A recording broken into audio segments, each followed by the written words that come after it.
Hello and good evening, everyone, or possibly good morning. Hope you're doing well on what is for me a Friday.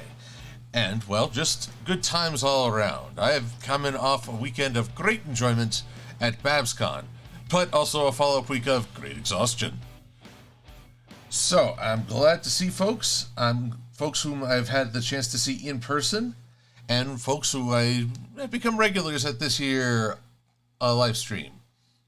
So, let me list off a few names, like Cherry Fluff Belly. And yes, I did see the drawing you did for myself and Lightning Bliss. Thank you for that. Based on our recent Coming to BabsCon video. Jude 3300 and Little Heart Raccoon. And a very special congratulations to Mad Munchkin, who, as of today, is officially married. So, congratulations to you, Maddie.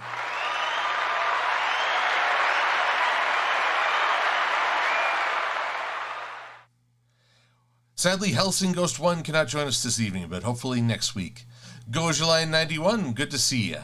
And Ranch Hog. But sadly, I'm also hoping this stream can offer some comfort to our friend Enderpup, who unfortunately lost a pet last week. And having been through that myself, I know what heartbreak that entails. So, Enderpup, I am so sorry for your loss. We also have Trinary, who's, I don't think Trinary's ever missed a stream, so I greatly appreciate that. And Kamodra Steel, you've got a new icon. And let's see, Rusty Helm 93 and Pokemon Fire Eevee, Cosmera Inspira. And let's see, we jumped ahead to Inquisitor 751. And Kevin, yes, I am a bird brain, thank you for noticing. DBZ Doctor Who. Oh boy. Duat the Sniper, there we go. And Renamon 565, BabsCon was wonderful, thank you for asking. And I know we have a Blue Griffin over on the Twitch, followed by Captain Goat 1. So welcome, Captain Goat. And Kite Uzumaki, and Redbud Advent Nebula. Uh-oh. Oh, okay. My friend Advent, whom I know on multiple fronts, including real life, you have a story for me on an eBay seller screwing up and giving way more than ordered. That sounds delightful. That sounds like the kind of screw-up we can all get behind. Why can we not have more screw-ups like that? Huh? Can someone tell me? It's like, excuse me, I ordered a scoop of ice cream. Well, we're giving you the ice cream store. Huzzah! I'd be down for that. And Riverdale'em, good to see ya. And Frostbite 1985, welcome. Frostybite, my OC, is he part seagull? At this point, I can't even discern the genetics behind this guy. He's got like a little bit of bird DNA of all kinds in him. He's the ultimate melting pot, along with plenty of feline, because, griffins are part lion. But again, we have to take lessons from Joy of Abundance. You don't just bring a French fry, you bring me an entire, let's say, smash burger. They have good fries. And let's see, Sweetie Bloom. Oh yes, I forgot to mention Blue Griffin Azora. Happy birthday. It's a day late, but congratulations. And so we're wishing you a wonderful trip around the sun, as we are to Dusty Cat, who is not in the chat right now, but he's always in our thoughts and celebration. Just happy to have him, and having gotten to see him at BabsCon was a wonderful treat. Also, welcome to Hawkfire, and Nexus Galaxy, and M488 Thunderbird. You're asking about how was the flight, the vehicle. Well, actually, I had to travel in several vehicles. Shuttle was fine. The airplanes themselves were fine. The flight out was a bit of a disaster, so I guess we should start there. But as I describe my travels of woe, we will continue to fill out just the final details on this Lilligant armor, so that I may then bring about her full artwork. So, getting out to... Oh, and forgive me, there's also a Jasper Flare. Wow, Nebula, you got the seller sent 750 more merchandise than ordered, but they didn't charge you for it. That's the important thing. Oh, Arby's curly fries, Kaido Uzumaki.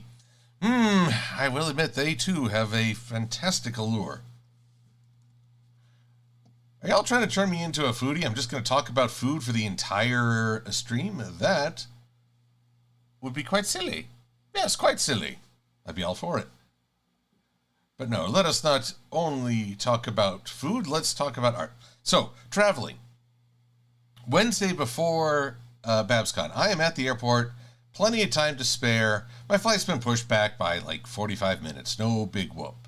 But then I get a message, it's been moved back again. Now it's, about an hour later. Okay. Then I get a message that it's been pushed back again. And again. And finally they give it up and change the, They change the gate. Because at this point, apparently some weather phenomena has pushed all these other planes off course and they have to make use of the gate just to get in. So, okay, but then I get a message, it's another delay. And now we're looking at 3 hours after I was supposed to be in the air. In fact, by the time our plane lifted off, I originally should have been in Burlingame. So, harumph-a-rump. But then it gets frustrating in that the stewardesses, well, actually it's not the proper term anymore. It was an all-female crew. And as far as I know, well, they were only talking to one another. They never really swung by. I asked for a drink, never saw it. So I was pretty darn hangry and grouchy by the time I finally touched down. But hey, the shuttle to the Hyatt Regency at Burlingame was on time. They helped me with my bags. I got there. That's all that really matters. And the oddest of all, was that Southwest would later contact me saying, hey, sorry how bad that flight went. Here's a voucher for another. I was like, well, okay. That will come in handy because I have been accepted to the Winnie City Vendor Hall. No word yet on being a community guest, but Vendor Hall is good, is nice. So I will look forward to that. Okay, Advent Nebula confirms its flight attendance. But guys, don't take my one story as the norm. If anything, I've had good luck with Southwest for the most part, and they haven't really let me down. This was very atypical for them. So I'm venting about the travel I had, but no, it's not the norm. If it were the norm, I probably wouldn't be talking about it. I just wouldn't be flying Southwest, period. Though I still remember the one company I refuse to fly anymore is Frontier. Because at Everfree Northwest one year, they took all my luggage and locked it in a cage and then took off.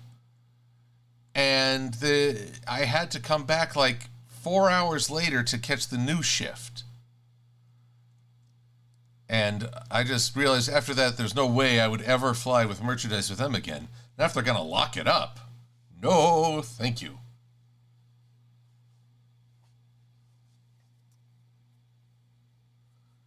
Let's see here. Little Heart, you've been accepted into college. Again, congratulations.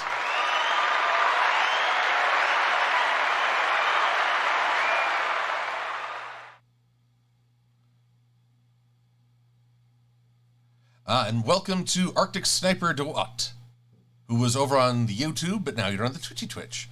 Also, I want to give a thanks to Rotlink, who followed just before the stream started.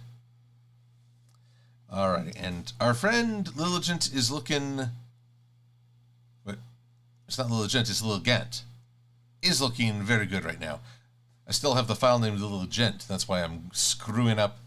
But then, Lilligant is probably Pokemon number 763 and a half or something. I don't know this Pokemon. Back in my day, it was 150, and we liked it. We liked it so much. Oh, Trinary, you're still spoiling me. Hello, Khalid Hussein. Good to see you. Oh, Rocket Raider, I did not pay for drinks. I mean, there's the thing. I should say no harm, no foul, but when you're doing your best to be patient and accepting on one go. Oh no. Oh no, she started again. Sweetie Bloom is at it again. The tricky mistress. But basically, once your patience is put to the test, you really don't. Little things can drive you up a wall, and it's okay. It's okay to be frustrated. It's more a question of, well, okay, you've had a rough go. Who are you giving grief though? I'm not going to take this out on the person who, say, I happen to bump into at the airport. That's not fair to them. It's not worthy of myself. My friend Patrick told me once while he was in traffic that he just, and it's rush hour, no one's moving. He used that time to do a breathing exercise. I try to draw on his wisdom.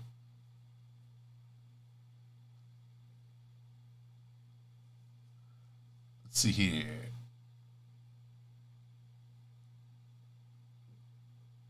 Oh, Khalid, you've changed your favorite episode, Forever Philly, because it's heartwarming. Well, I'm glad for that. Although, wait, Forever Philly, is that not where the Crusaders get where they have magic ages them up for one episode? Or am I thinking of something else? I'm getting all mixed up here. I'm also not playing any music, which I think is less fun. So, let's shuffle up some YouTube music.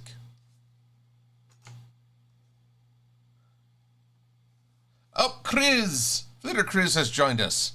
So good to see you, Chrissy, whom I got to see in person and experience one of her titanically powerful bear hugs. That was another plus to the convention. The joy of seeing Chris in person.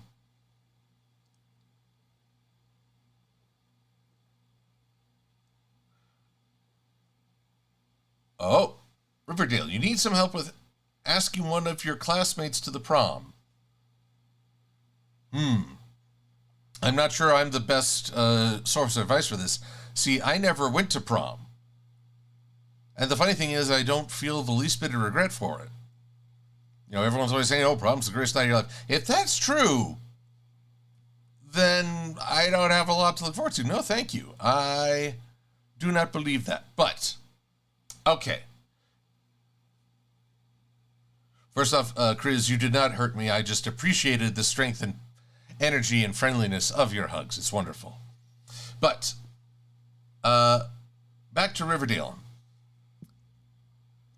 I suppose it's hard to offer advice when I don't know what's going on in your life, what's going on in this classmate's life. But, honestly, I think the direct approach is best. Just going up to them and saying, I'd really like you to come with me to prom. I think that's a great way just to say it. And if the answer is no, it's not a reflection on your value as a person. It's just, maybe they already had plans. Maybe there could be any number of factors involved. The only thing I really caution is that we always regret the road not taken. We wonder if we had failed to act. So if you're feeling nervous or uncertain about the future, just know, even when something doesn't work out the way we planned, I think it's still better than the anonymity of wondering what could have been, what could have happened.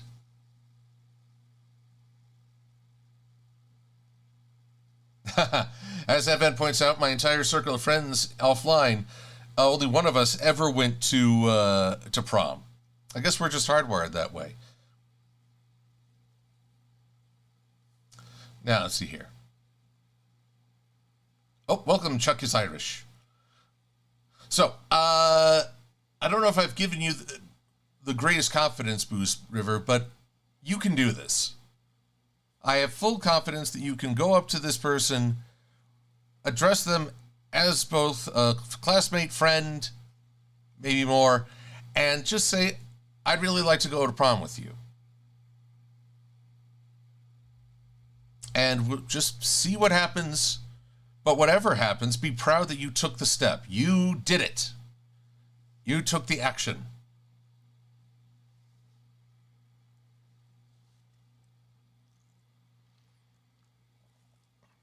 Now, Sweetie Blooms pointed out that she and her friends at prom eventually just forgot about the dates and all hung out together as friends. She does not regret going or what happened, and that's wonderful. I don't regret not going. I don't regret going over, partly because I went to school at an all boys, and so I didn't really have my heart set on going with anyone.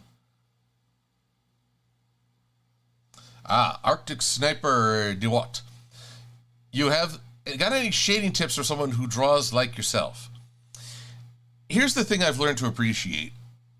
Once upon a time, I simply drew layers of black. I would take like a brush at a low opacity, like 10%, and I would just run the brush strokes over an area until I achieved a gradient I liked and the colors seemed to shade. But that's rather boring, because a lot of shades are much more interesting if you can include a hint of color.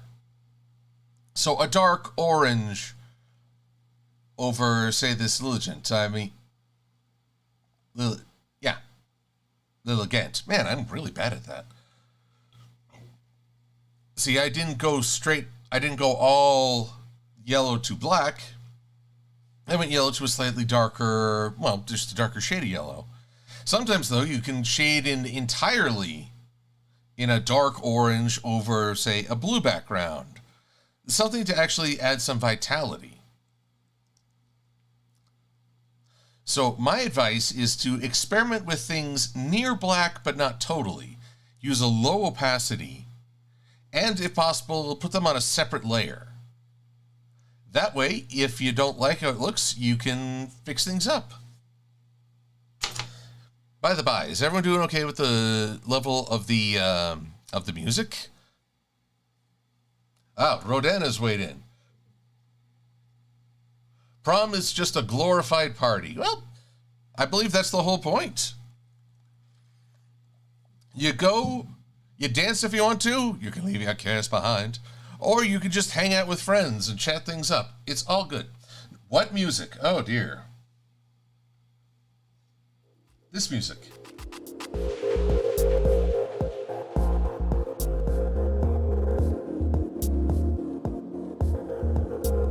Okay, I'm gonna give, as you all are typing what music, I am seeing it in what is essentially 3 or 4 seconds into your future. Is this too loud, too quiet?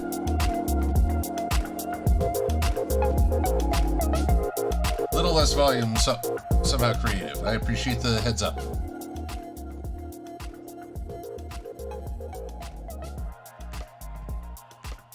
Okay, excellent.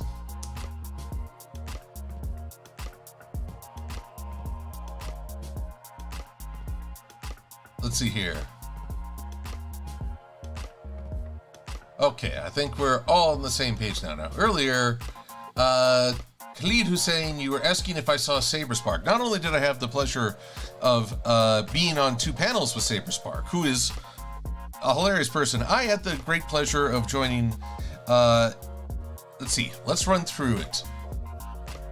On Sunday, I went to dinner with Keyframe, who organized the event, Saberspark, Dusty Cat, Thornwing of Everfree Northwest, and oh my goodness, why am I suddenly... All of a sudden, I had the name in my head.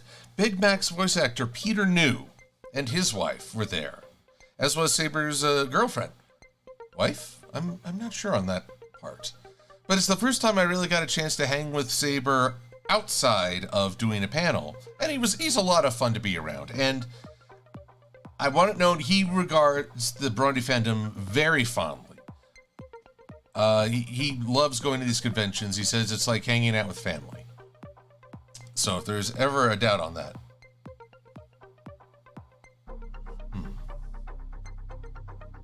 Oh, I should also echo Gaia T's advice to Riverdale.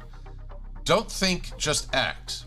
Indeed. Sometimes you have to stop over... Once thought paralyzes you, that's what I categorize as overthinking. In those moments, it's better to turn off the thoughts of what if and simply do to achieve what could be. Oh, Agrodemon was there, Kaido Uzumaki. I got to see him at a party. We were all just hanging out. Himself, Minty Roots, myself, and a bunch of other folks. We watched Deadpool the Musical, which is a pretty fun YouTube. You can find, well, it is on YouTube. Honestly, it's a pretty, I think Ryan Reynolds would approve. He's not that Deadpool, but it's a ringer for him. So. Oh, Angel Gamer, you gotta sign off. Have a wonderful night, and we'll catch you again, hopefully. And you're right, Brian and Luna, Saber is a goofball.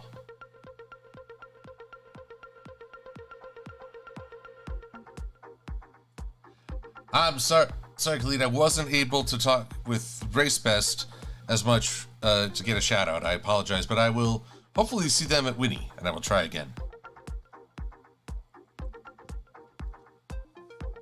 Okay, Trinair confirms I got to see Saber's wife. That's good. Oh, Prince Apollo. Well, you could talk with myself and Sweetie Bloom about our experiences at the last Blockbuster. It was, for me, a nostalgia trip. I just had a great joy seeing this familiar layout, maybe having a laugh at how they had anything but anime in the anime section.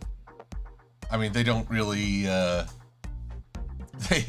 don't know if they've had a true anime connoisseur advise them. But I'll say this, Sweetie Bloom got me to see at least a dozen episodes of Avatar: The Last Airbender.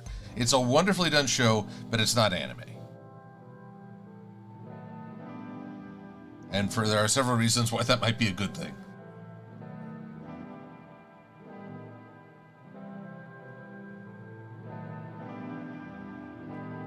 So let's see here. But the last Blockbuster, I mean, they were cool with me taking a look around with a camera. I mean, always good to get permission first.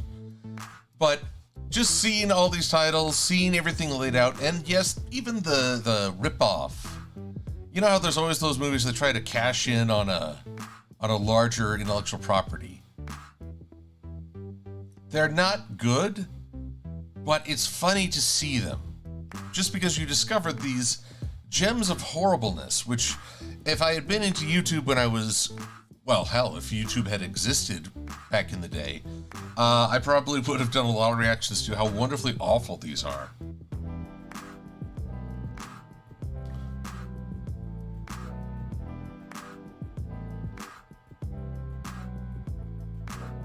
Alright, let's see here.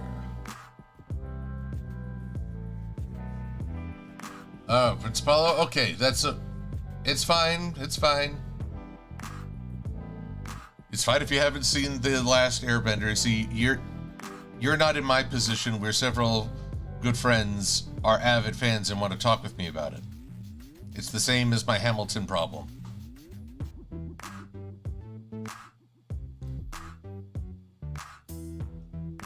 Yes, I think Brian Luna has the right idea. Sometimes something is so bad it loops to being awesome. It's remarkable for its awfulness. I'll say, another fun thing at BabsCon was getting to spend a little bit more time with Minty Root. Minty hung around for my Something Wicked panel, which was a great compliment. Just as Josh Scorcher helped me with audio during my After the Fact Live, because due to some mix-up, we had no audio engineer, and all the mics were muted on the soundboard. Got very confusing there for a minute. I can project, but the speakers on my computer can't go that far. I hope that if Minty is at Winnie City, I can invite him to dinner. That would be nice to hang out. Oh, Sweetie Bloom, have no fear. I recorded it in my general, but I was so late trying just to get the sound to work, I forgot to record the screen. I must record me going through the presentation.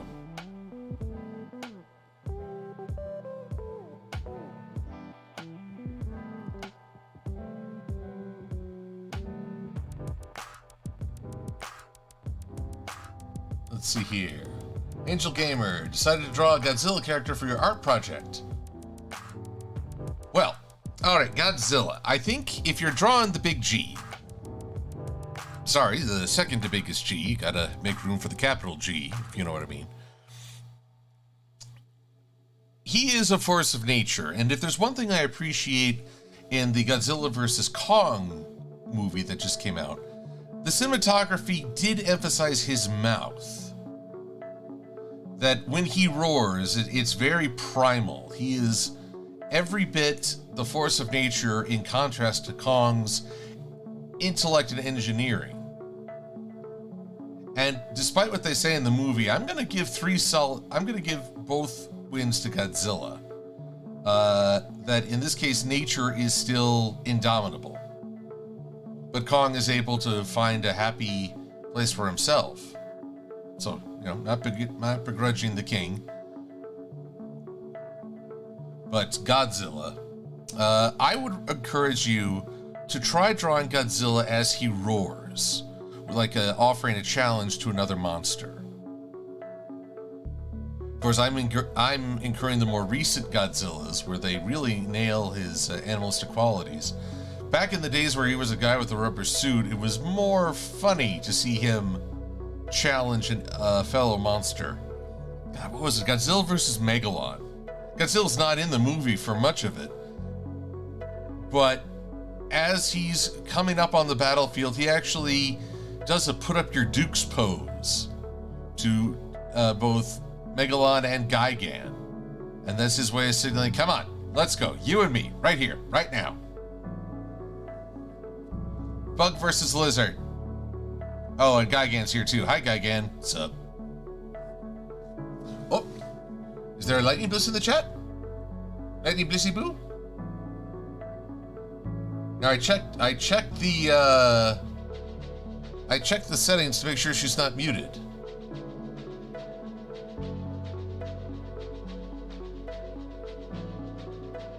Rocket Raider? Barbie, 1 second, I'm just looking to make sure if there was a Lightning Bliss comment in the chat. Okay, someone did spy a Lightning Bliss. Why am I not doing so? Kamodra, have I met Joe Scout K9? I don't think so. Don't believe I've had the pleasure. But then again, I can get easily mixed up. I always feel bad if I can't put a name to the face even when I know them.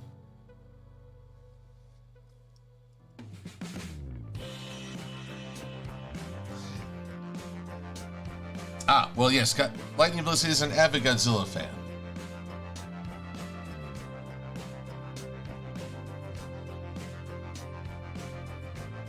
But anywho, let's see here. And yes, so I do have the pleasure of having Chris, Maddie, and Sweetie all here. And let's see here.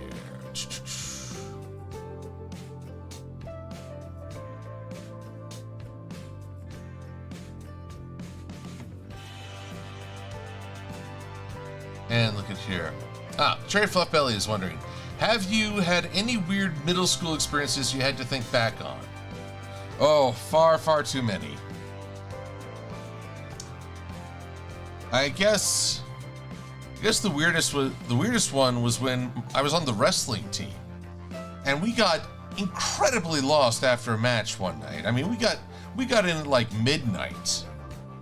At which point it was straight back to bed and go back to school the next morning. It was the one thing is we were exempt from homework, but I don't know if that's an experience really to reflect on. Mostly I reflect on the fact that I was an oddball kid. My imagination meant that my mind was constantly working in a world where other people couldn't see it.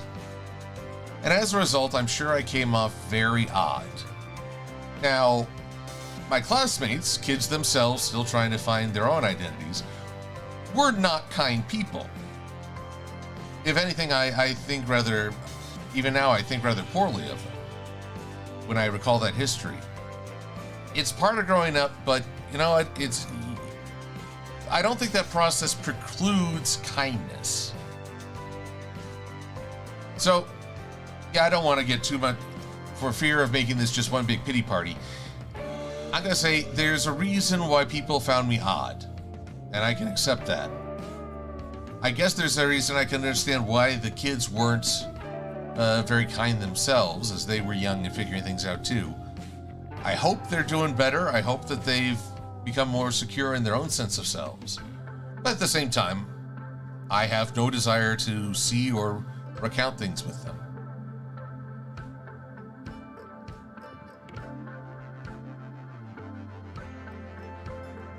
All right, let's see here. Now, earlier question I saw was, what did I think of My Little Pony Tell Your Tale?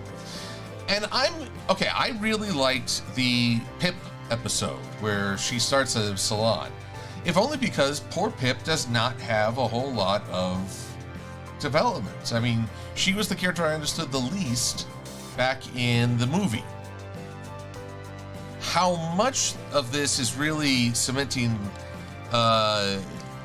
canon or what happened after the movie is a little questionable. I'll have much surer footing and opinions once Make Your Mark comes out next month. However, I am not a big fan of the animation. I would call it very budgeted. It's made to be easily and quickly produced because they got to do, 70 episodes? And 70 episodes, that's no small feat. Saying it right now.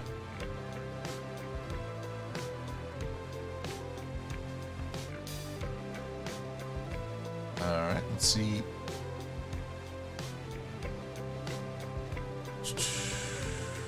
And soft lights. One sec. All this chainmail. Ooh, maybe that's too soft a light. Hard light. Night light, night light. And then let's just turn it to like 30% opacity. There we go. Slightly darker chain links to signify the back. So, let's see here. You know, for me, with Tell Your Tale, it's the mouths. Both they and the snouts are designed to be easily animated. They're off to the side, they're at an angle, they fit. I have frequently seen people refer to them as bean mouths, and I recognize the shape. But mostly it's the fact that they don't look like horses as much. And as people have pointed out, the legs and the hooves look more like painted fingernails. But they're fun.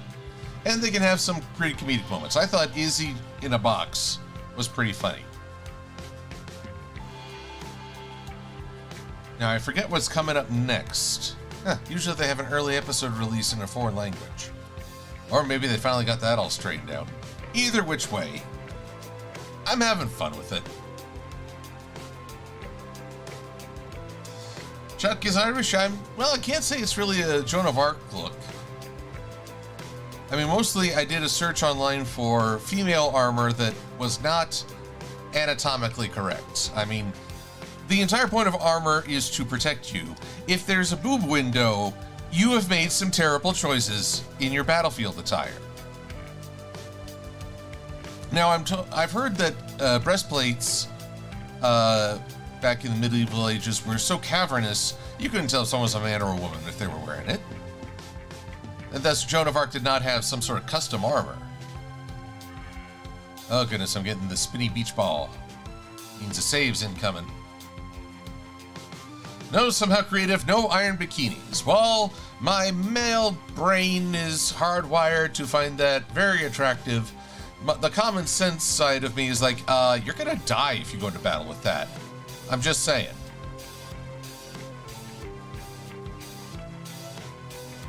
Cherry Flip Belly, here's a joke for the night. What do you call funny cows? A laughing stock.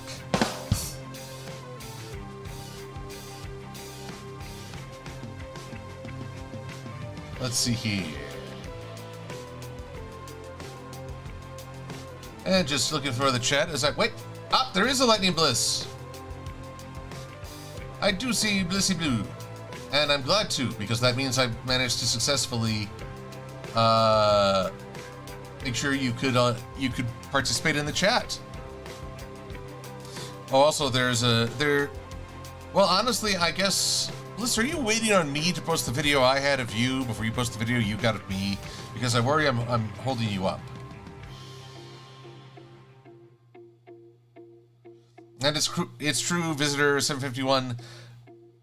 Rifles and the introduction of firearms in general really undid the entire point of armor. It was the end of the night. A nightfall, if you will.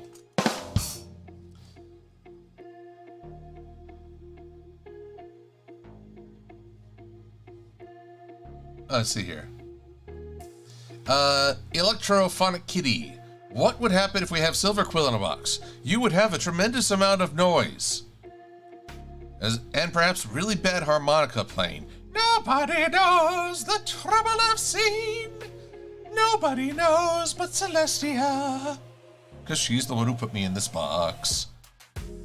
So yes, for some of the references in designing this, I looked for female armor, including Arms Street, who does a lot of, I guess, a lot of medieval weaponry.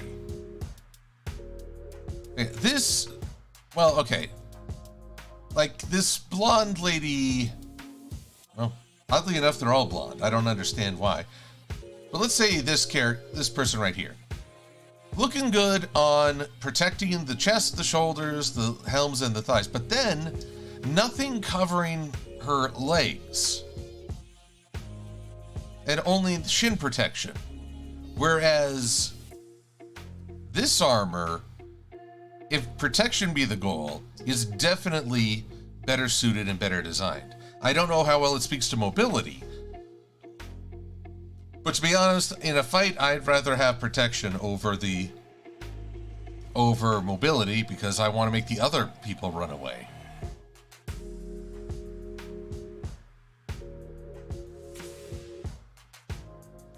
All right. Let's see. You sent a message. Okay, I will work and post the video, and I hope it will bring great joy. But oh, that reminds me of this. You were saying you weren't feeling well after the convention. I'm hoping it was just fatigue of coming back. I know I've felt it. I tell you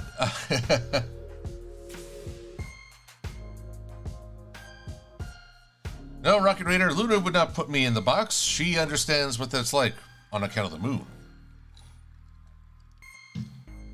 But I should mention this week, no sooner am I back home than it's time to do max bench strength and max squat strength tests. Now, I enjoyed good fortune on the bench press, as I'm able to lift 310 pounds.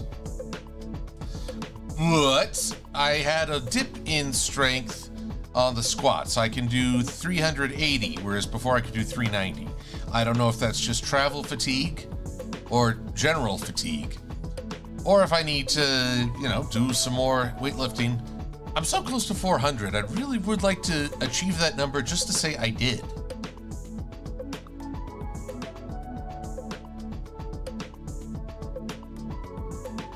Oh, good, Bliss. You only need sleep. I'm so glad for that. Sweetie's right. Having now got 2 computers at the convention, I was hefting quite a bit. And then I got to join some vending hall friends right after the convention for a walk through Murray Park. It is towering redwoods, beautiful, overpowering heights. And we went uphill, so that was quite the hefty workout. I think I just wore out my legs. Oh, Welcome to main show. Thank you for following.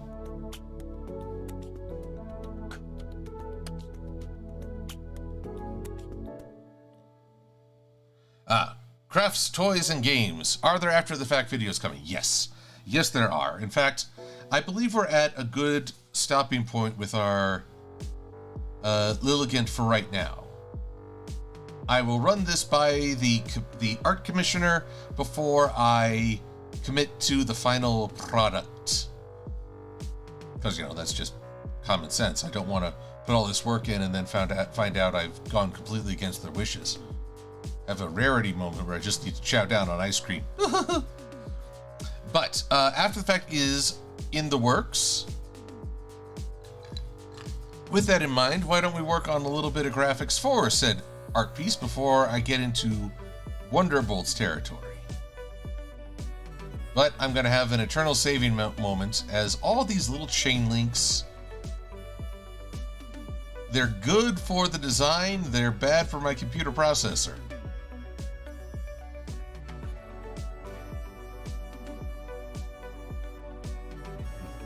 Well, Rusty Hell, my truth be told, weightlifting is not necessarily a passion of mine, but one year, ages ago, this was like helping my brother move into his new college dorm, I really couldn't help much lifting a TV.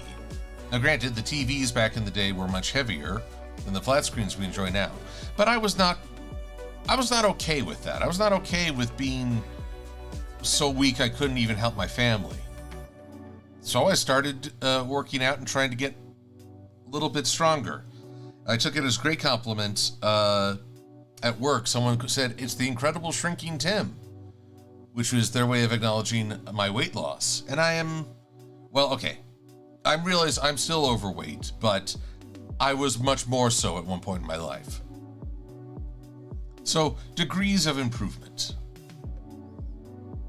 Speaking of improvement, saving at 98%. Come on, give me a 99. Come on, save us all. Come on, Lilligant. 98. Good Lord, it's stuck at 98. It's like mostly saved.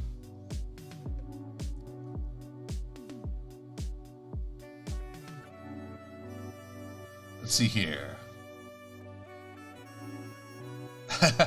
Somehow Creative rightly points out that a metal bikini may distract the enemy, but only for a moment. After they get over the sheer "what are you wearing," they'll still shoot at you.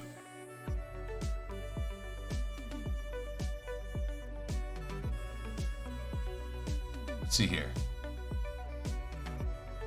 And Rodan and Trinary are recounting the sheer terror that is roads in or streets in San Francisco. The whole city seems to be built at a 45-degree angle.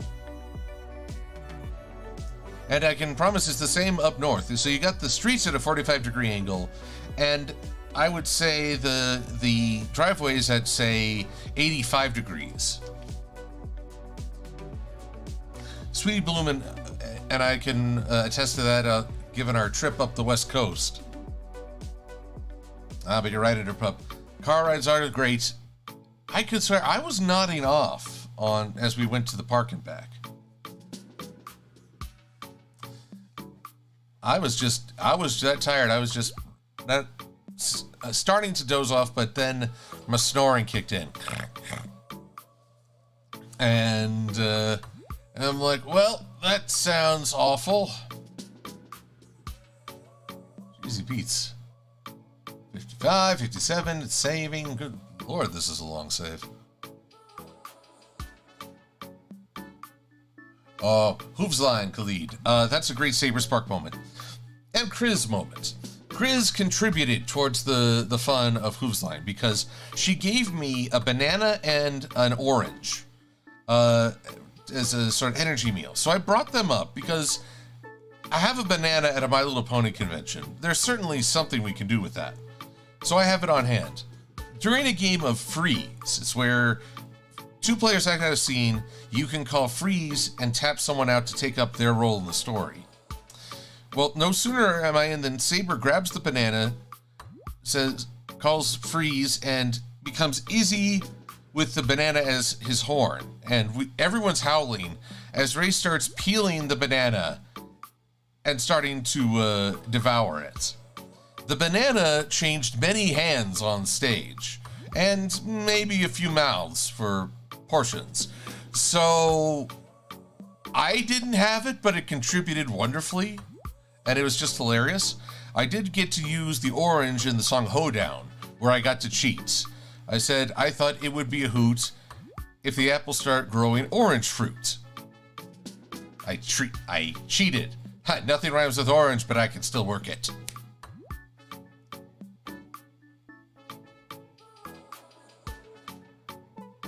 Let's see here. Oh dear. Keldo, if I give the banana to Lightning to listen then tick her off, I'm afraid of where it might end up. Yes, Sweetie Bloom is correct that it was a very unsanitary panel. Some folks in the audience threw up some apples to compliment things. Not like, boo, get off the stage throwing apples, but just, hey, here are these. But the sudden act just threw Race Pest off. So we had some pretty funny, singing moments. Alrighty, here we go. This one will hopefully be simple. I'm going to start off my review of Common Ground with exposition news, all the information you need before the story begins.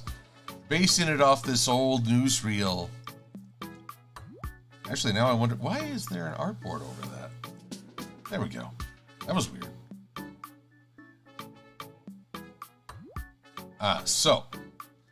And I'm going to open the Wonderbolt's background because I've just been using that for the background here.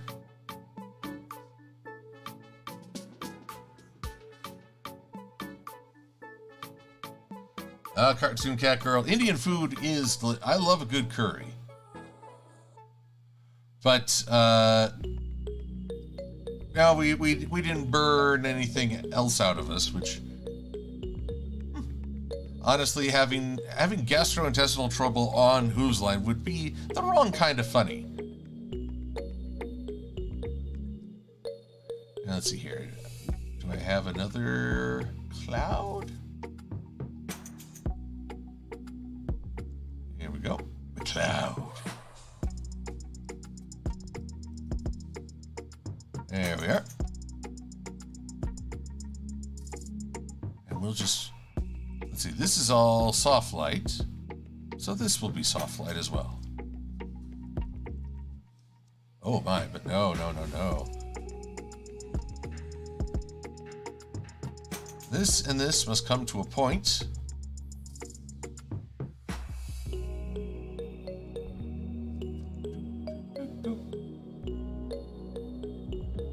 Let's see here. Just taper that off, taper you off. I mean, I don't think I've ever seen a cloud with that hard cutoff.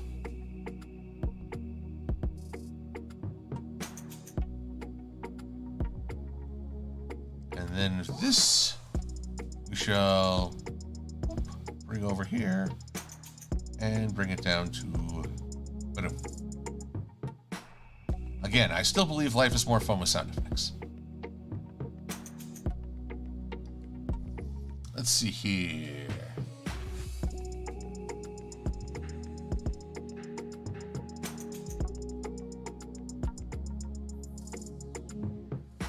Let's see here. No actual pain. Okay. Let's see here. Common Ground and The Last Laugh are Khalid's favorite episodes of Season 9 because Quill Pants and Cheese Sandwich returned. Well, both great actors, Patton Oswalt and Weird Al. Now, personally, I'm biased in favor of Weird Al. I mean, I loved his humor growing up. I can remember the days where he actually had a beard. I tell you, when he put out the album Running with Scissors, and he looked so different, I was like, what? Whoa, that's what it's like without glasses or a beard. Almost a total transformation. There we go. All right, exposition news. There we go. Let's make this.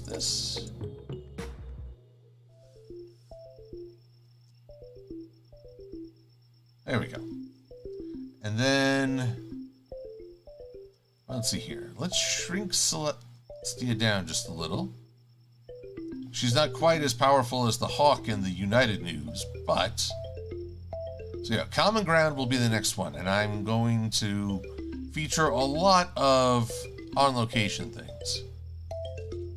By that I mean I'm going to treat it as a newsreel, similar to what Buck Brawny, Voice of Reason, and I did for Equestria Games.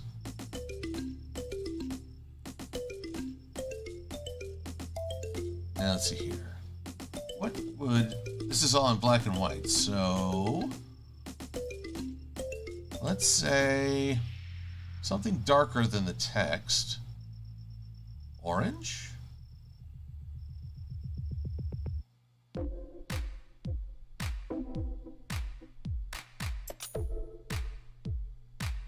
Ooh, or how about purple?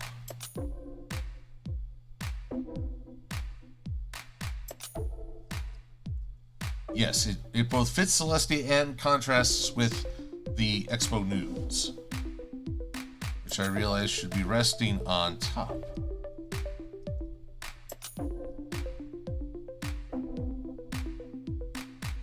Actually, I don't like that. I'm going to have it just here. Yes. Up. Sophia Lee Miranda, or Princess Buttercup, definitely goes for the purple.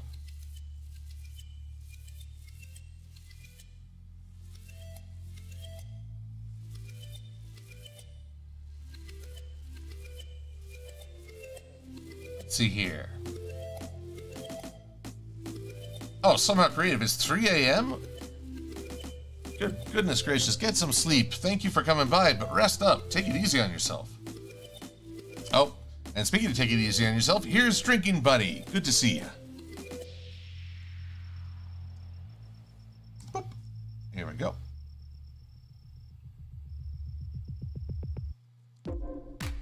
All right, now I get to add fake legalese. Copyrights.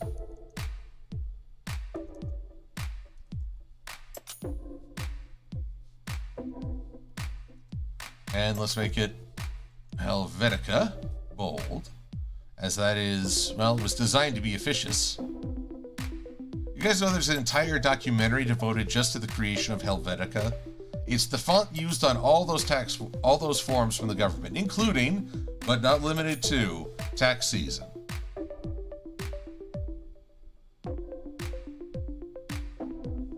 Copyright, let's say...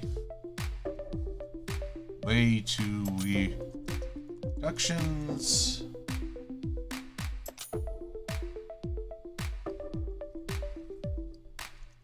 Fake news reel.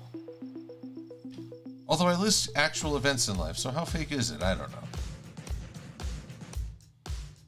We'll find out when I actually get this thing posted. And there we go.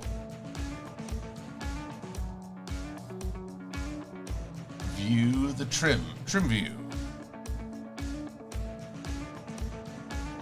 I still want to play with this bar. Let's just see if something looks nicer. What if I went with...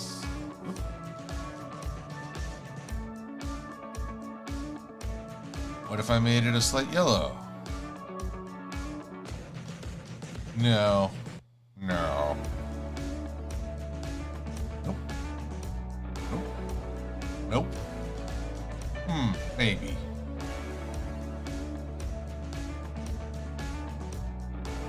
Need it to be... I'm going to convert all this to black and white, so I need it to be a strong contrast. Okay, that looks a bit more Equestria-ish. Chuck is Irish, have a good night, and we'll see you later. Kite Uzumaki, I do not know what takoyaki is, but it sounds like a Japanese dish.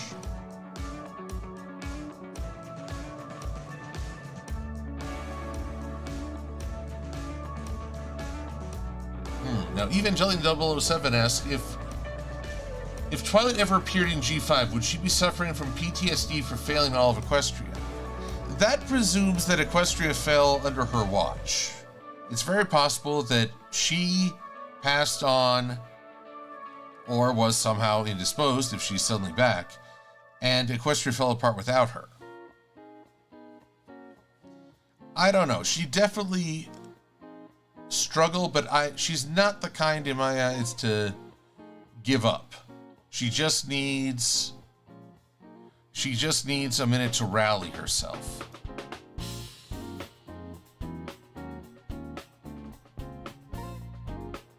Though I did find it funny, this was at HarmonyCon. No, Ciderfest of last year. We were doing Brony, whose line is it anyway? And the suggestion was Twilight appears in Sunny's timeline. So I was Sunny, geeking out over the appearance of her idol.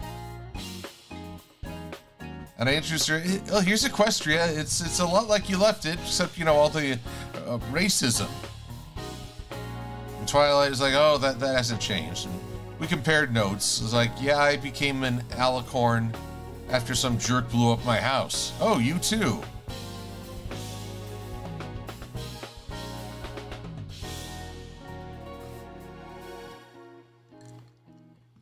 Alrighty.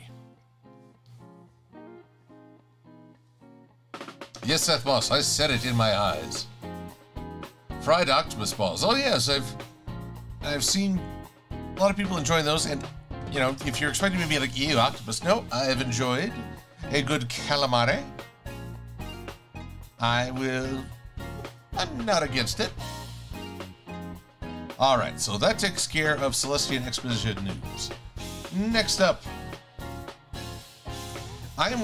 for Pinkie Pie Says Goodnight, I need to make a sort of Wonderbolt's museum. There was a museum in the Friends in the My Little Pony comics, but it was not well drawn. By that I mean Rumble and Scootaloo went in, and there were these towering statues, like 3 stories high. It was ridiculous. As I don't think that's how the Wonderbolts or any military group would present their service. So the first thing I need is to populate it with some uniformed ponies. So I did a little search through of the costumes from testing 1, 2, 3, followed by the images from the Wonderbolt handbook. And I'm trying to make a compromise between them. So, let's see what we can cook up here.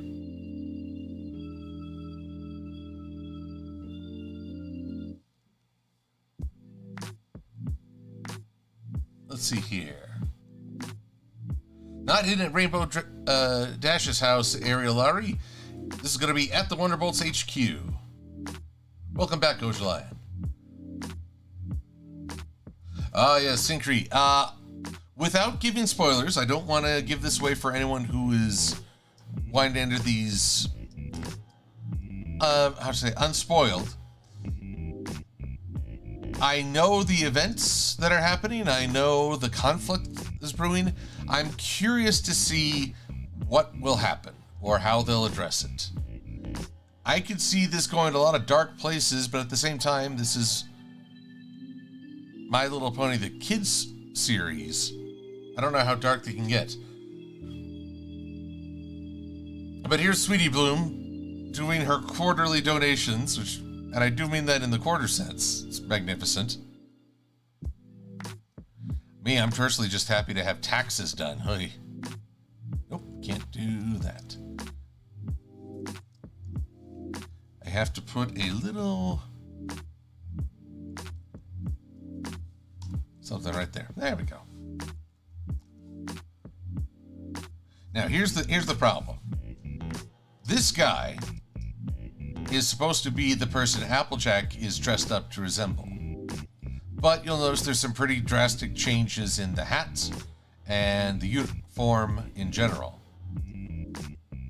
I'm going to go with Applejack's look because, well, it's the show. But who knows? I think I can safely say the show won't contradict me because that phase of equestrian history is done. But who knows what else they'll cook up in the near future. So, with the IDW comics, we're coming up on them, and I'm eager to see what they have. But, it's all a game of what if right now.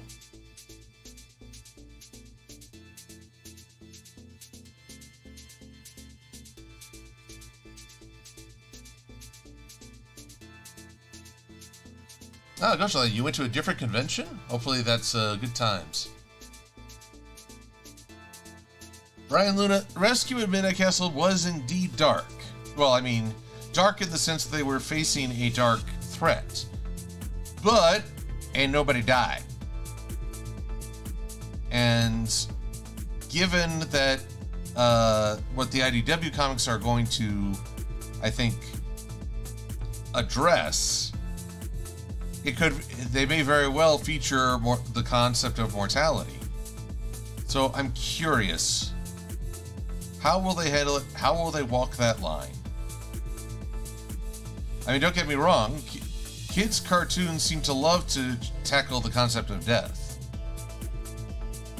80s were particularly, hey, how can we scar kids? Here we go. Though I only recently saw clips of Disney's Mission to Mars, which, wow. Like, wow. The things that they did. And this was in the 2000s. I'm just like, this is Disney doing this. That is something to behold.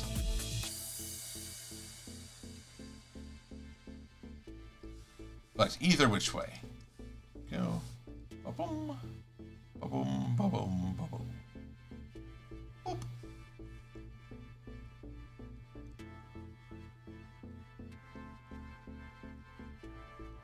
And let's see here. Now I just gotta separate them. So this goes away. This goes away. Ah. Shiny button. That is somehow floating magically unconnected.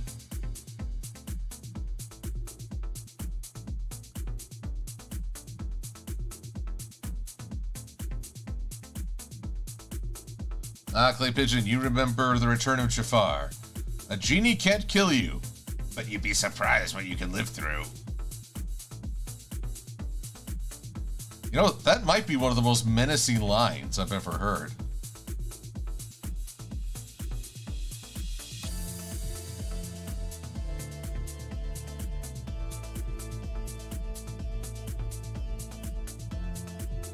Let's see here. I need to even this out.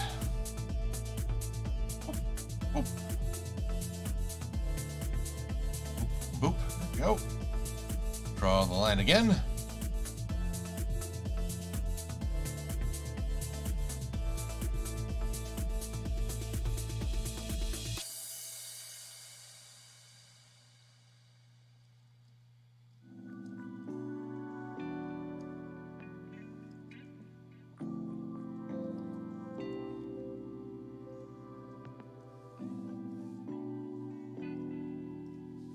Now, the thing that frustrates me in all this is that Applejack's mane is covering just about everything.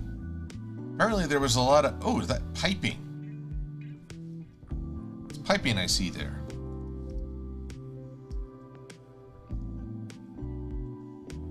So, let's just get this over here. Then... Boop. Ba-doop.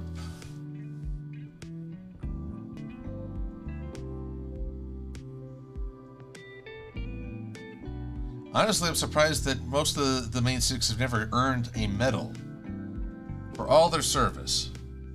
Anyway. Yes, Kite, the Black Cauldron was a Disney movie, and it was, well, the Horn King will give you nightmares. But I remember the author of the book upon which that movie is based. He said it was a very good movie, but it had nothing to do with his story. Which, honestly, is probably true of many a Disney film. If I remember right, that's why they struggled to get Mary Poppins. Mary Poppins!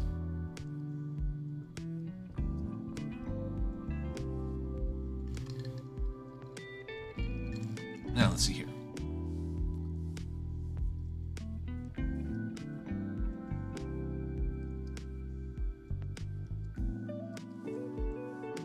And a 1, and a 2, and a 3, and a 4.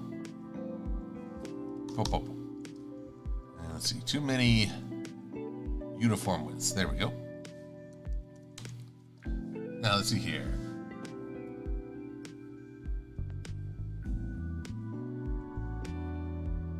Let's see. Elizabeth Snowbell is wondering, am I familiar with Toyetic? The title of this stream just a coincidence? Honestly, I'm more discussing Freakazoid. And back in the day, he had the phrase, how Toyetic can you get? At which point, an announcer would just say, Toyetic is something that can be easily converted into a toy for mass profit. And he wasn't wrong. But I'm assuming Toyetica is... Okay, it's modern day, so I'm assuming that there's some sort of live stream event. Ah, and look here, I see that suddenly these are not magically floating by some unearthly power. There is a little black connector holding them in place. So, let's do that. Let's just go with a simple rectangle tool.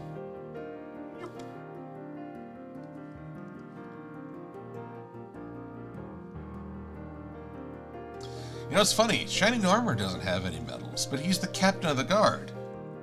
Surely he has some meritorious service that's why he's the youngest guard.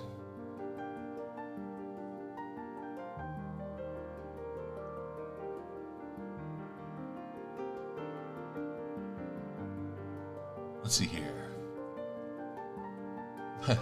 You're right, Fetch 26291.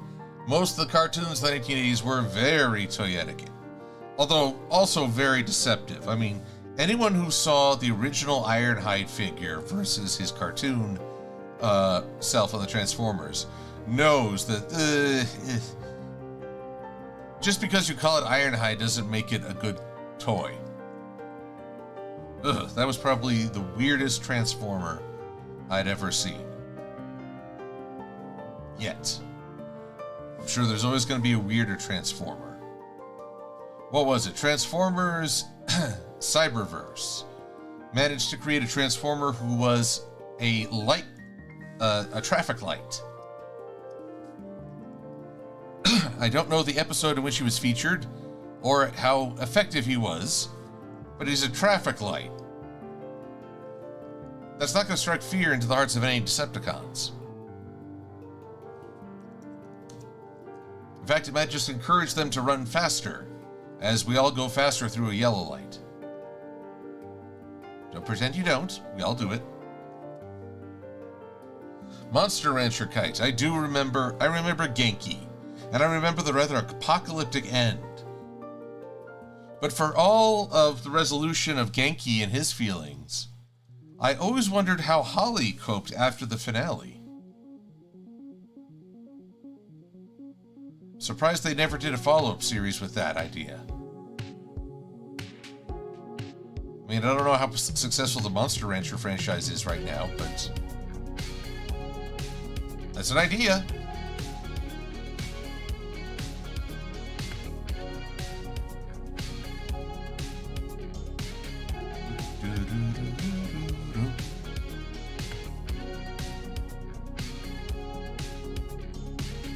Okay, before I tackle this piping, which I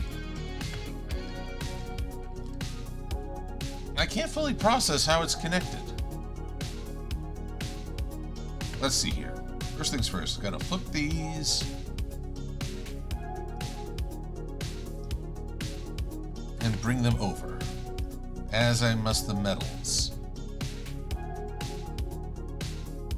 Oh, but not all of them. If I remember right, most tours of service badges are worn on the left breast. That is, at least in the United States. I have no idea about elsewhere.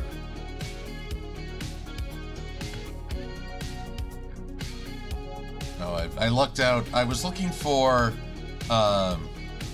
images of just Air Force museums, and I found this really great display case. But then I checked, I thought it was the United States at first, but no, it was China's Air Force. And I thought, then maybe not. Maybe not that inspiration. I think I dodged the bullet there.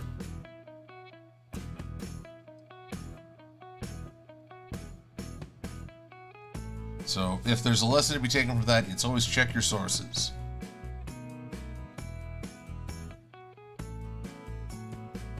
There we are. Oh.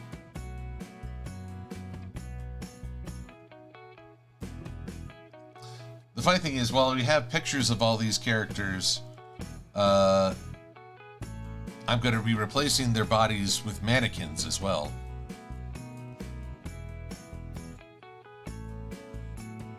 Let's see here.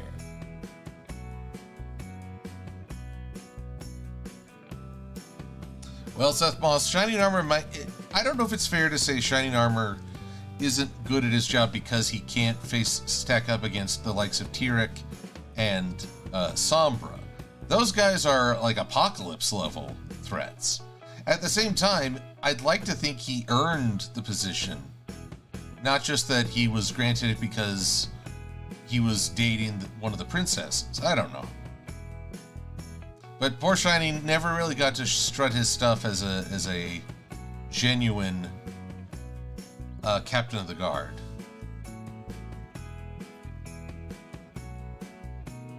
Alrighty. And then I just need these. There we go. But now the confusing part. There is no piping on this portrait.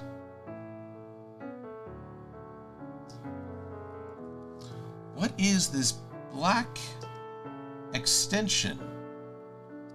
And what is this? Is that like the inside of a collar? I do not understand. I am very confused. This piping confuses and angers me. Rawr! Ah, Zoids.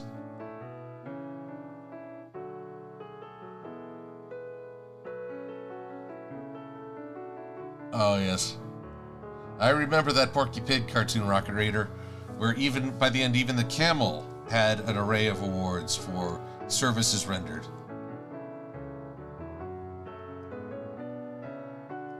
And I've always wondered, I'm thinking about this because from now until the end of the month, both Equestria Daily and Derpy Boru are hosting a Chrysalis Art Challenge. It's been 10 years since she made her surprise debut and won over the fandom instantly. But I remember Shining saying that he was wearing his favorite uncle's crest. And it's like, was his uncle in the guard? Might he have been a captain of the guard as well? I do not know. But yes, this piping. Driving me just a little bonkers here. What, pray? Kite Uzumaki, I remember VR Troopers and Big Bad Beetleborgs. Never managed to tap into the same Power Rangers strength, but they were fun in their own rights. I mean, okay, Beetleborgs was the hardest because it had child actors and it just wasn't, it was trying too hard to be funny. Here we go. Okay, I'm looking at pictures of military cords at the moment. All of them seem to go down from shoulder pins. Is that what? No? I don't know what that is. And again, Applejack's ponytail is only making things harder.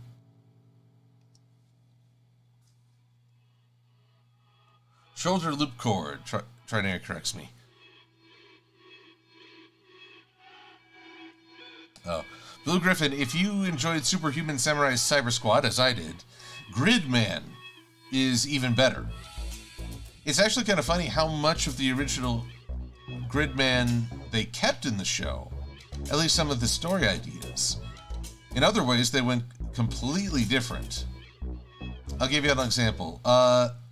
In Superhuman Samurai Cyber Squad, this frustrated artist named Malcolm creates the monsters. He draws them. And then the true villain, Kilo Khan, would turn them into computer virus monsters. In the original Gridman, there was a young, frustrated artist, but he was being controlled by, what was his name? Something even more sinister than Kilo Khan. Though he was not voiced by Tim Curry, so, you know. Nothing's perfect.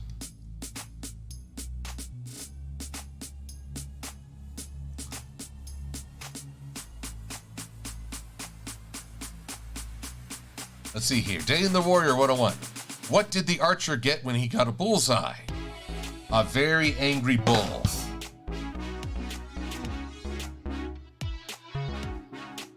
Blue Griffin's coming back. He was Khan Digifer. So, Kilo Khan, Khan Digifer, close, but not quite. Okay, so this is what I think that is. Okay, let's be creative here.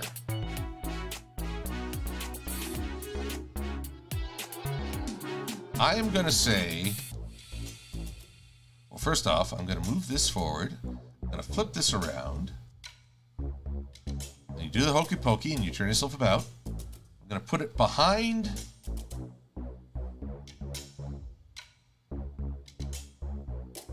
Well, that raises an equal question. Where does it go? And we're going to put this up and behind everything else. And we're going to give this over here its own collar. We're going to say these are very long collars.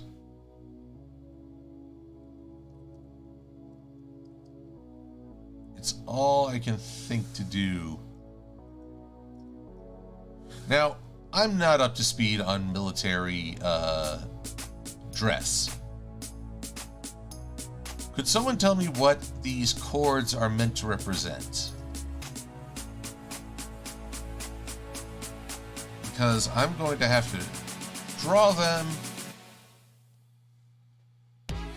I mean, it looks like they go under the shoulder and then just up through the back of the shoulder as well. So if you go around, yeah, flip you around, yeah.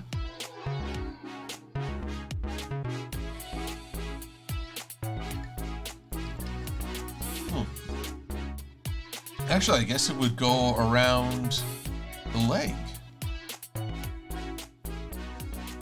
Huh. Imagine that.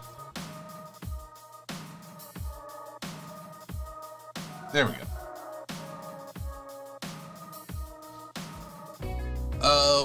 Welcome, Turbulent One, with this cat smiley face, kitty face. I am drawing figures from Wonderbolt history to be featured in a museum, which will also feature, I'm going to need to figure out what to do for, say, vehicles. You know, you go to an Air Force museum, you see the various aircraft that have been piloted over the years. Well, that's a little hard with the Wonderbolts, as flying machines are not required. Whoop.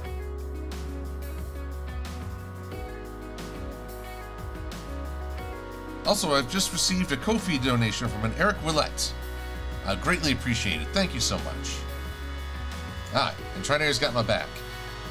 The cord colors denote the branch of the military, and the number of braids in the cord denote rank. Huh. But I thought that was what the pins on the collar were for. I definitely do not understand. Now, Firebrand, I should consult him because he is very knowledgeable in these things, and he had to do performances in full dress uniform. So I figure if anyone knows, it's he. And let's see here.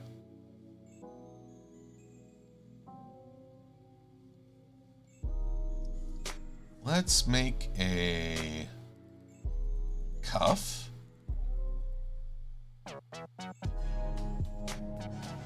There we go. Now we're starting to look like a proper military official.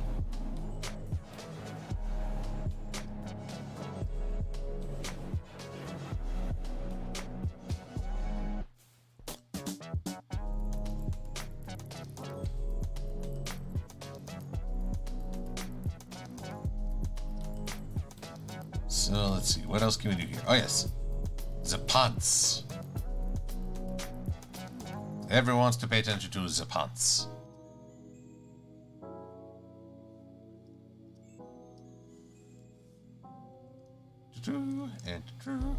Now let's see here. What about a helicopter they showed once as a fly machine Pinky used in Griffin the Brush Off? An excellent idea, Ariel. So, and I know we've seen personal flying craft. That might be something. Of course, knowing the Wonderbolts, they'd all be bragging about how they outflew those contraptions. Or maybe a few early equestrian flying machines. I'll have to look into that. Needless to say, I don't think I'll get the whole museum done in just one stream. But the goal is to have it ready for the next Pinkie Pie Says Goodnight. Including drawing the very toyetic glider. No, rocket sled that was featured in the Guardians of Harmony comic. And honestly, I'm kind of surprised they never tried to make use of it in the show.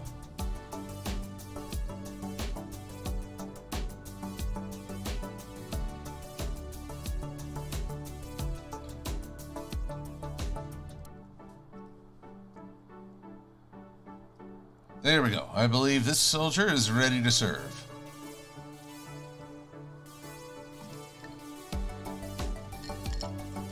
And we shall see.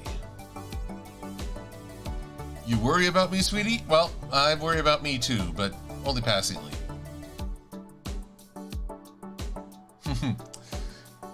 Yes, the rarity does look like the very model of a modern Major General, but this is apparently just the rank and file uniform for early Wonderbolts. More than a bit tacky, eh?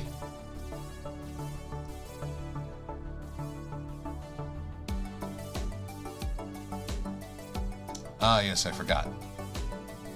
I can't make the line a clipping mask, otherwise I will lose it.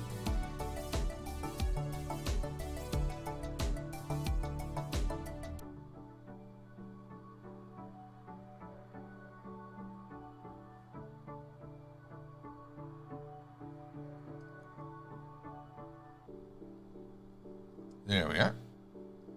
Now let's get the backs.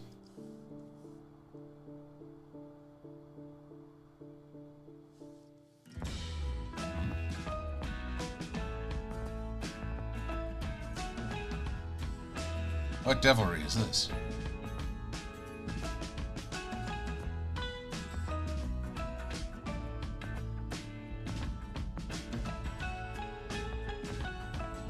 You're not behaving the way I wish you to, computer. Here we go. Nope. Okay, come here. What in the hoo-ha hey? Clip group. Okay, you shouldn't be a clip group. You should be just a line. And up and over. There you go. And then... there we are. Okay. My mistake, everyone. Pardon the momentary confusion. It's very confusing.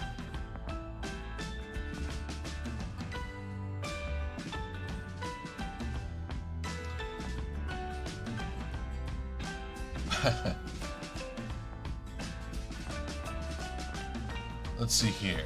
What is my favorite MLP G5 song? That's Noah Harris. Right now, it's Be My Day. I just really enjoy the energy, the fun, the vocals of it all. It was a wonderful way to start the movie. Now, in truth, it's actually a bit of a lie, as Sunny is not nearly so centered in her... she's not nearly as enlightened as she would have everyone believe. She's got to overcome some stereotypes and expectations herself. But that's what makes her a fun character.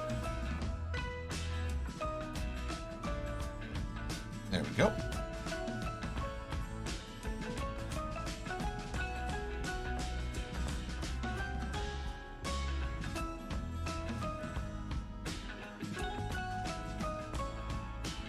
And let's bring this down because I don't need that. What? Oh, yeah. Pardon the sun brightness. This is wireframe view. It's where basically I'm looking at the blueprint of the very design. There we go. Okay.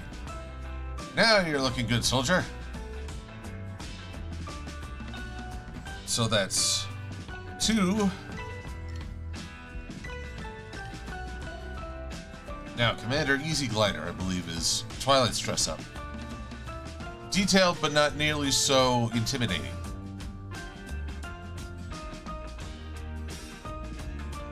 Although I'm noticing something.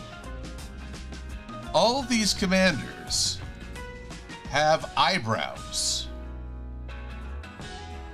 Except for this one. Female? I think quite possibly. Is that how they tell the difference? If you're a male commander, you must have at least this much eyeballs. Or eyebrow features. That'd be something. Oh, Gaiety, what did you see? No? I hope the audio hasn't cut.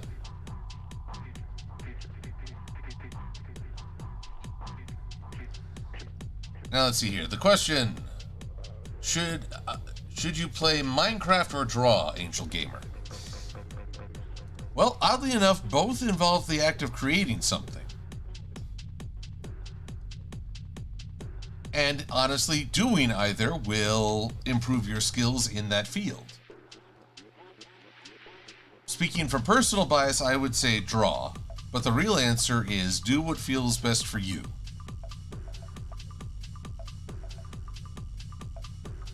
And recognize that you can be creative in both endeavors. Though I'll always remember the Honest Game trailers talking about someone built a working calculator in Minecraft, and their answer was perfect. They're like, really? Come on, shouldn't you be out curing cancer? Of course, then I just set myself up for Spider-Man meme. I don't want to cure cancer. I just want to kill you.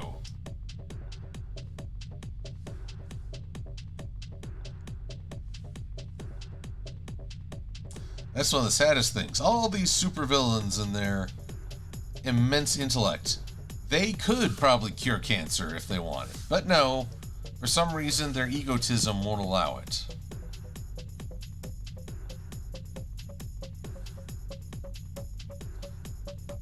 I wonder what... I'm going to say this guy would have had green eyes.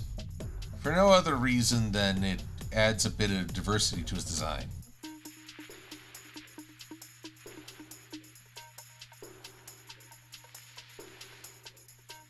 Let's see here. Brian Luna. Yes, you're reminded of My Little Pony back in '84 versus what we have now. The series is ever evolving. And I'm glad for that. It needs to be evolving. It needs to be different to keep up. You know, what worked in '84 ain't gonna work in 2024. And so on. I have no idea how long G5 will last. I have no idea if they'll ever, say, redesign Twilight and Friends as they have for Optimus Prime over the decades. But whatever happens, I'll look forward to seeing the results. Alright, let's see here. Huh. Your uniform needs to come up higher. There we go. I will say, this commander certainly got the coolest looks.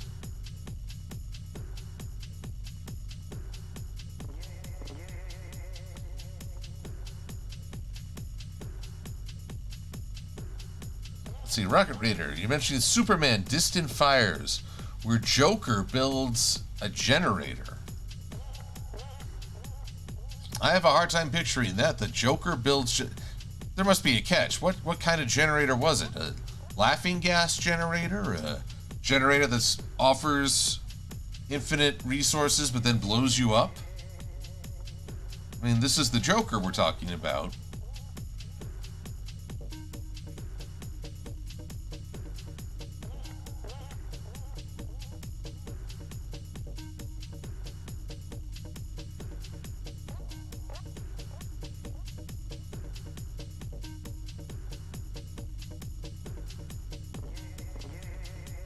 Let's see here.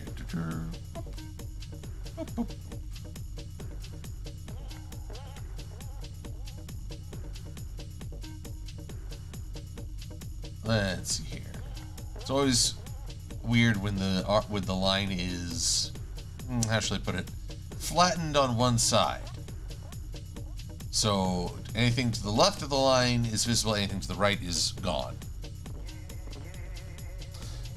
Little Griffin, wouldn't it be funny if we learned Sandbar was the descendant of a great Wonderbolt? You know, they got a little Earth pony in the mix, and there you go, Sandbar. But then again, that gets into how the thing in fiction, everybody's related to somebody in the narrative. It's like at some point you can't just be a newcomer on the stage of history. You have to be related to somebody.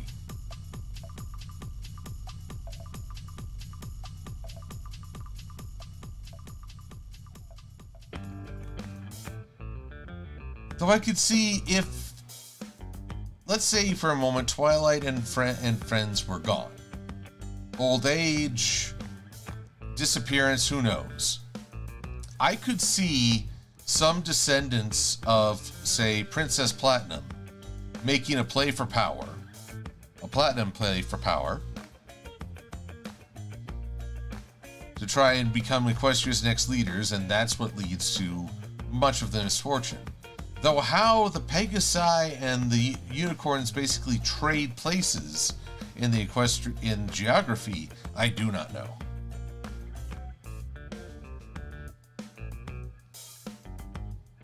I don't know, Cartoon Cat Girl. I've often wondered what kind of a teacher I'd be. Would I have the patience for it? Depends on what grade. I wouldn't mind actually getting to teach Illustrator to people, but it would have to be because they want to. You can still make it fun, like, you know, find your favorite character and be ready to draw them. That's your first homework assignment.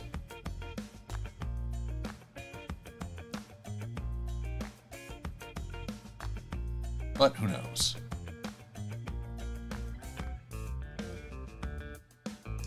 Let's see. Let's see. What's going on with the chat? Blue Griffin wondering if perhaps Blue Blood is a distant descendant of Platinum. I don't know.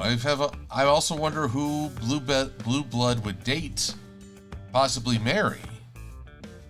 It's always possible that if he is a descendant, if he can trace his direct line to the royalty of old,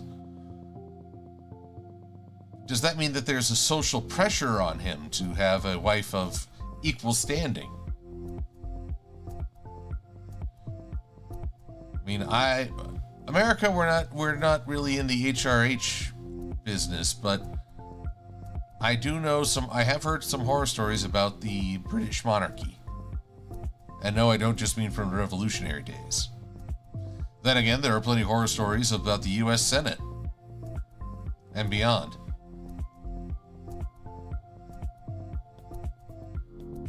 To date, I have yet to find a system of government that accounts for human error. I believe it is the most chaotic and hardest to anticipate aspect of anything.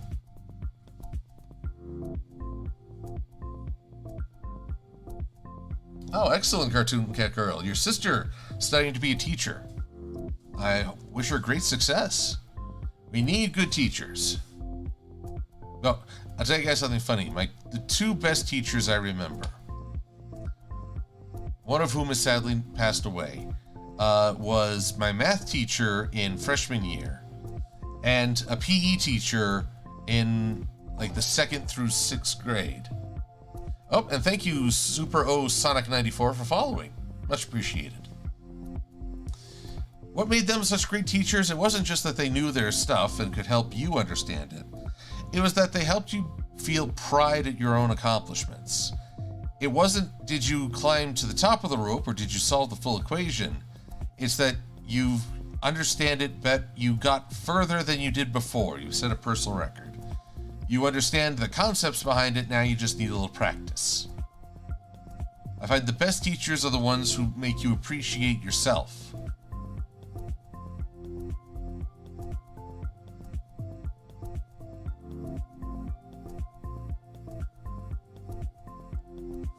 Which is why I think it'd be good to pay them more. One of my friends, the Kaiju no Kami, is a substitute teacher. And boy, I mean, subs also deserve a pay raise. As far as I'm concerned, the whole education department, pay raise.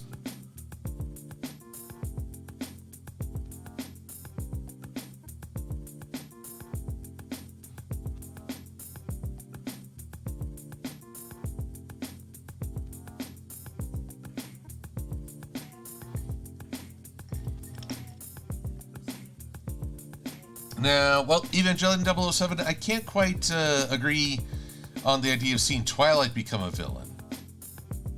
At that point, I would feel like the new generation is stomping on the old unjustly.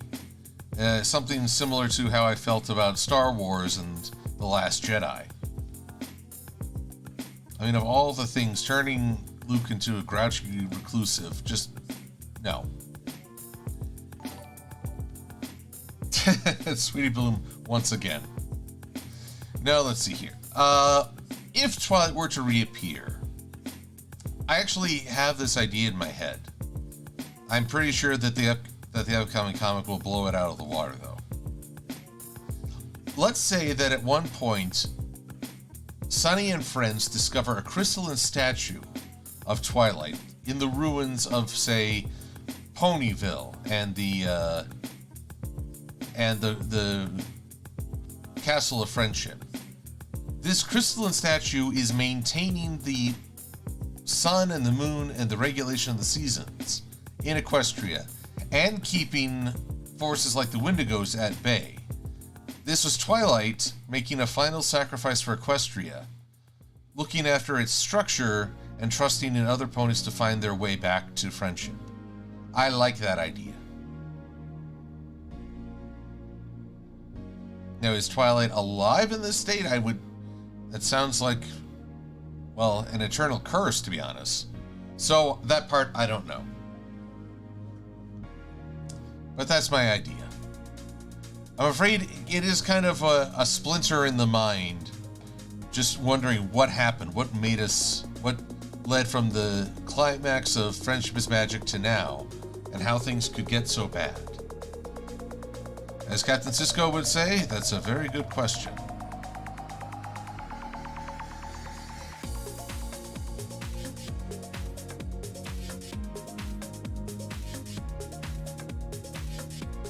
Let's see. Here.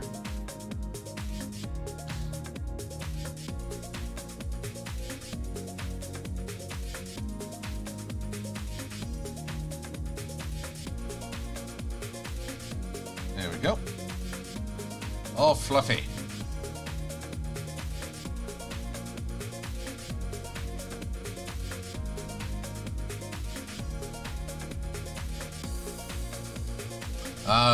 Trade Fluff, gaming. I don't do a whole lot of gaming. I need to finish off Horizon Zero Dawn so that I can play Horizon Forbidden West And, well, Family Guy was fun, but it's not in my top humor. Honestly, I've actually been while it's not the best humor I've seen, I have been happy to see clips of new Aqua Teen Hunger Force, just these little mini specials, and how miserable Carl remains after all these decades. I always loved Aqua Teen because it was just, you never knew what was going to happen. I mean, they took the brakes off any imagination and they let it run full speed.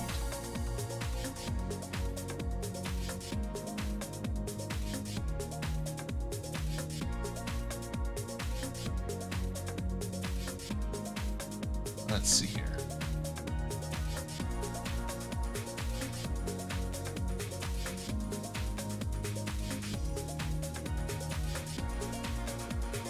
Alright, well, for the moment, anyway, I look at the clock and realize I've only had like 15 minutes before we should call it a day and everyone should go, well, at least in my case, get some dinner.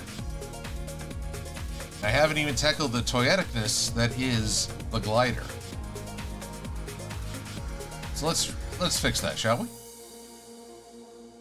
Gonna go here, get the layers going, but darn, I'm just surprised that y'all can't see that happening, because it's all in the same program, but apparently it reads as multiple windows. It's a bit frustrating.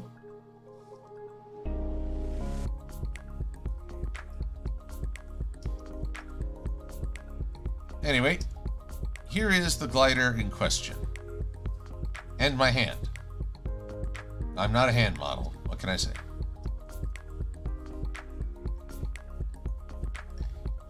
So I intend to have this hanging from the ceiling of the Wonderbolt Museum. But to do that, I need to, well, you can see it wasn't really modeled to be seen from below. All the cool stuff is up top. And even then, it's not great because the engines sort of stop. So we're going to both duplicate and try to improve the design. And who knows, if I do a really good job with this, maybe I can feature it in a story proper. I could see an Earth pony using something like this. Like, need to get somewhere fast,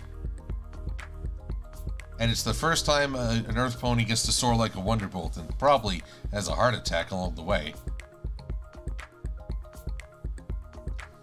I'm suddenly thinking of Jim Carrey in The Grinch. I'm gonna throw up, and then I'm gonna die.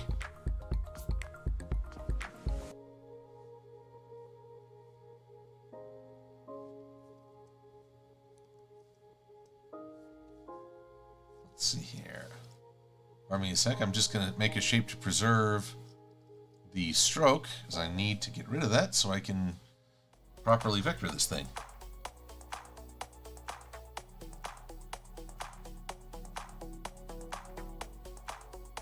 Thanks, Jerry Fluff. We'll see you again. Have a good evening.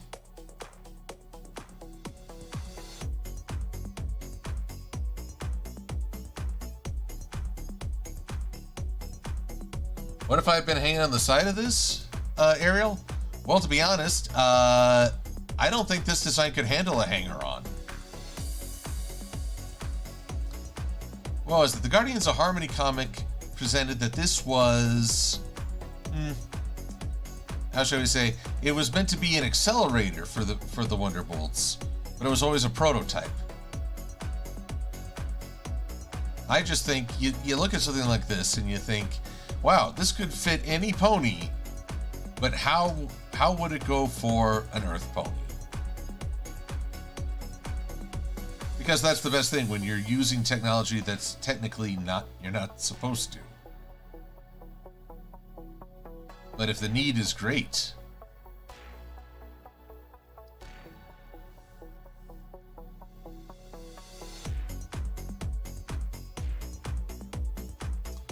well, it's funny. Whenever I've actually envisioned like my OC Clutterstep trying to use this thing. And there's always a song that accompanies it in my mind. It's funny that earlier in the chat, the anime Zoids came up in conversation.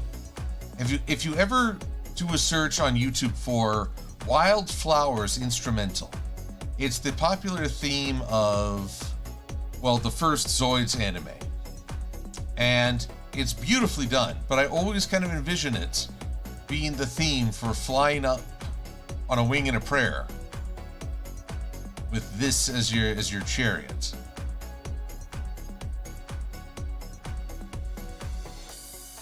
There we go.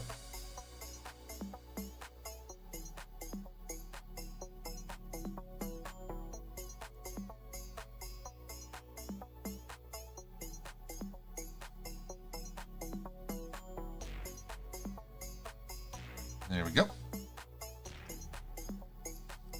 Now just a little bit more modeling over here.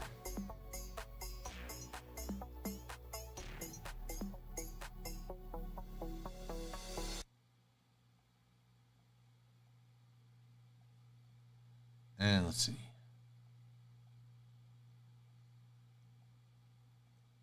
Oh, I ran the course of the music. Of course, I also had the music silenced before you all could see it.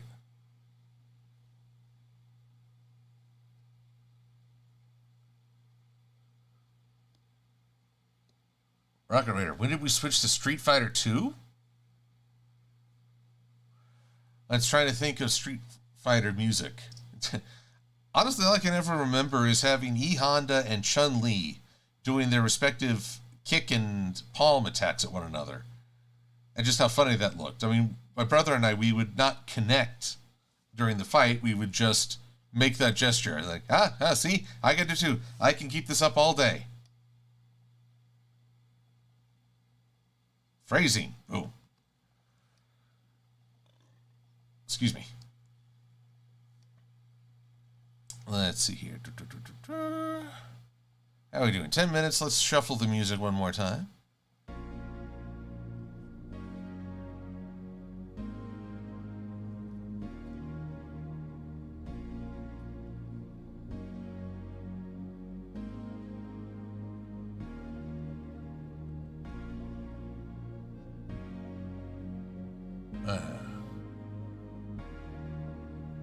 Oh, good, Angel Gamer. You found a good pose for Godzilla? I'm glad to hear it. And if you have the opportunity to share your artwork, I'd be interested to see how you represent the big G, man. Did I just pause? Yeah, I just paused the music.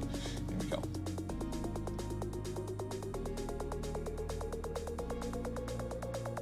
Of course, man, the silliest Godzilla poses I can think of. There was Godzilla vs. Megalon where he does the flying kick, and it was pretty funny just to see it. Then there was the joyful dance in Monster Zero where he defeats, where they drive off Ghidorah, and it's a happy moment. It's Godzilla doing a dance, a jumping dance of joy. But then there was a third weird pose. Oh yes, shaking hands with Jet Jaguar, who was himself an Ultraman tribute.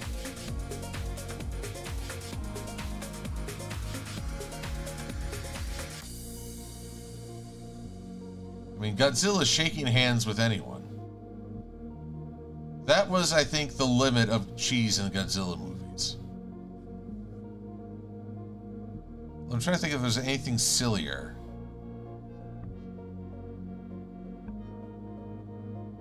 Godzilla taking a nap in the... Oh, was it the Island story where Godzilla versus Ibara, Terror of the Deep.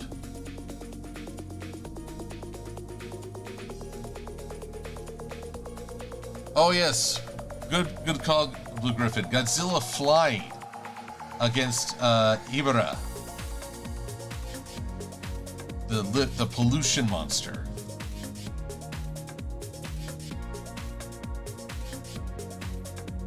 I mean, that's one way to keep up with your opponent, but really.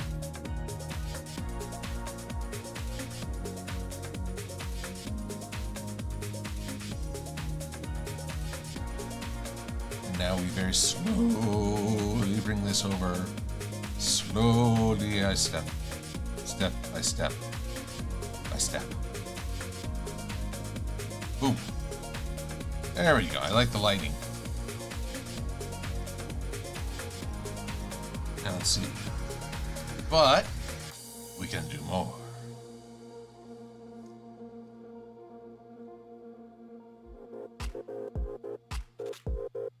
I see, I like that, but I don't like how it crisscrosses. So, I'm going to take away that.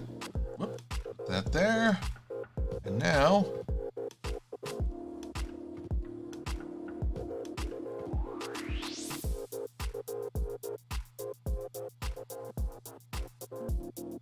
oops. Now we just add a little bit extra coive. Now, as we approach the top of the hour, I have some promotion to give.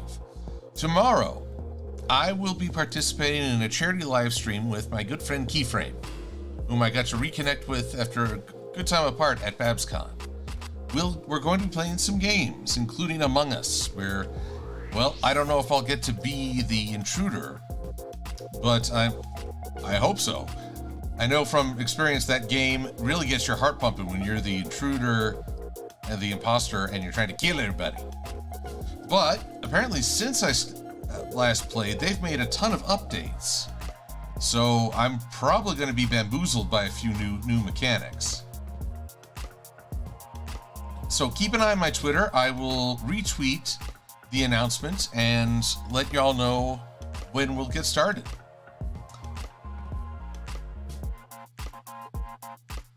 Well, yes, I am always sus, but yeah.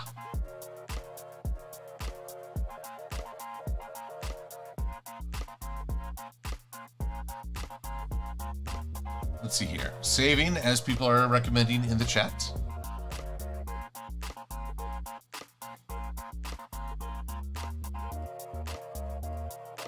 Let's see here.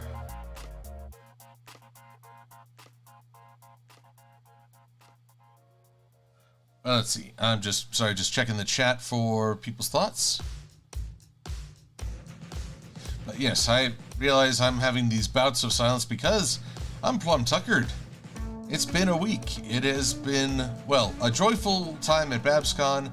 Glad to return home. I got to have dinner with my family on Wednesday night.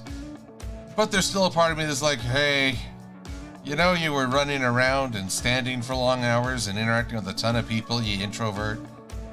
When are you gonna take an extra nap, eh? Eh? So I should heed that part of me and say, good. But we got 5 more minutes. I can make a little bit more progress on this here thingamabob. Actually, what do we call this? The Wonderbolt rocket wing? The Cloud Breaker? The Sonic Sled? Help me out here, chat. I know you all have a good job at making names.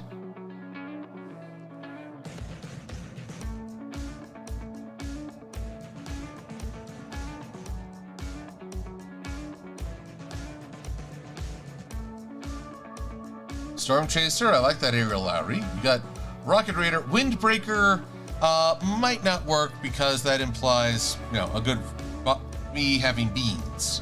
Toot toot. Cloud Glider Rodan is fun, but this thing seems to shout speed. I am made for speed.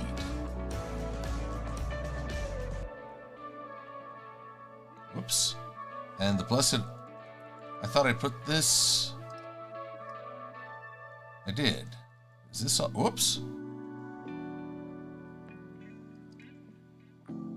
I mixed up my layers. Here we go. That's better. All right, let's see here. Windbreaker, okay.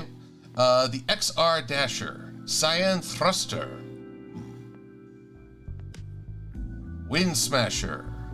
Wing Blade. Now, Kevin, that sounds like a Digimon attack, if I remember right. Oh, Rusty Helm, the Gale Rider.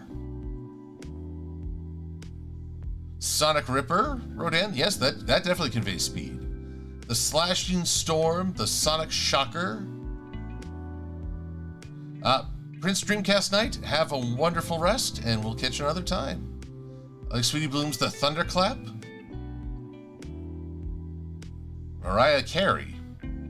Don't think that'll quite work. The jet stream. Let's see, I'm kind of the Gale Rider. I mean, you're riding the storm. I like the sound of that.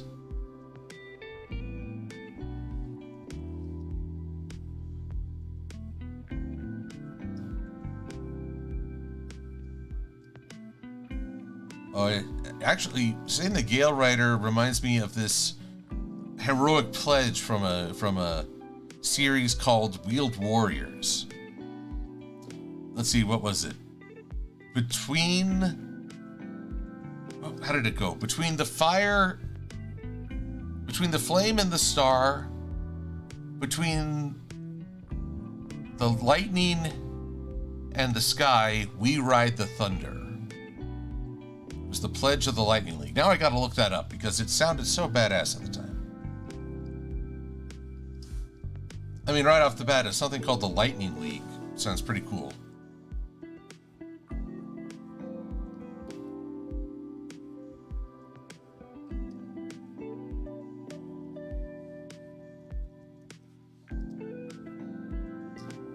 Now, let's see here.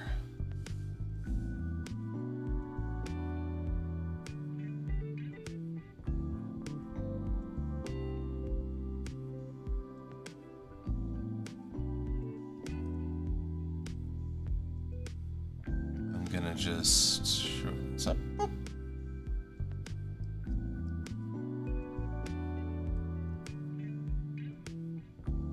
There we go. Now I'm gonna have to look up, Actually, I might not use this screw at all. Closer is over here, where the main swivel seems to take place. Well, I'll have to figure something out there. Let's see here. Brown Tails says Robo Wings and the General Air Puncher. Also, we have the Stream Zipper, Tempest Wings,